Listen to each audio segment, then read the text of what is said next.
Imagine standing at the edge of a vast forest, not just looking at it, but feeling it. The silence, the depth, the mystery. This is how Martin Heidegger approached philosophy, not as something to analyze from a distance, but as something to be lived, felt, and questioned. What does it mean to be? This was Heidegger's lifelong question, and it's a question that forces us to wake up, to stop sleepwalking through life and truly confront our existence. Born in 1889 in Meschurch, Germany, surrounded by the deep black forest, Heidegger grew up with nature as his backdrop, something that would later shape his thinking. In 1927, he published Being and Time, one of the most challenging, yet revolutionary works in philosophy. At its core is the idea of Dasein, being there, but this isn't just a fancy way of saying human existence. It's something deeper.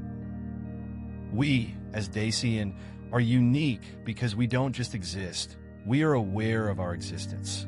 We wake up, go to work, scroll through our phones, but underneath it all, we feel something deeper, a search for meaning, a sense of purpose, or maybe an unsettling lack of it.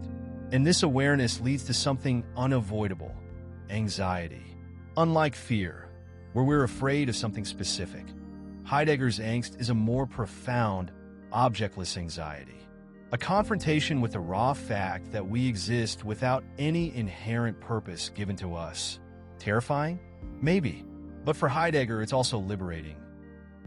Most people, Heidegger believed, live inauthentically, following the crowd, lost in distractions. He called this the influence of Dasein. The they.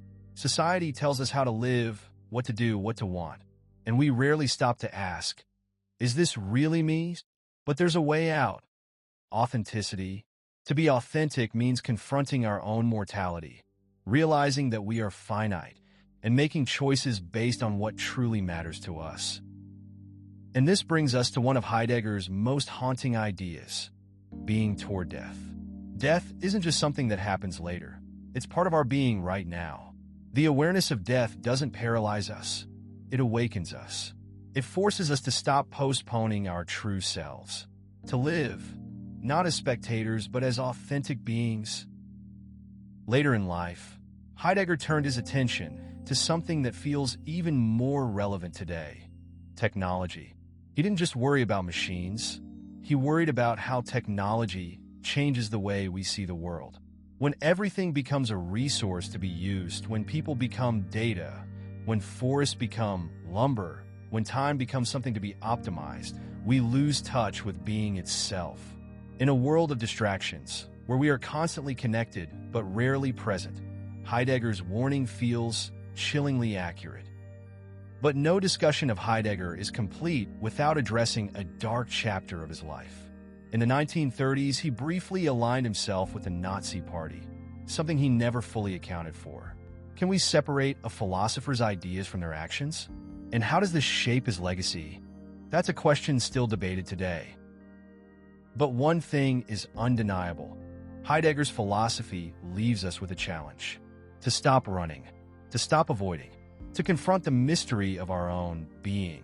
So I leave you with this. Are you living authentically, or are you just passing through? If this exploration made you think, subscribe to 5 for more deep dives into the minds that shaped our world.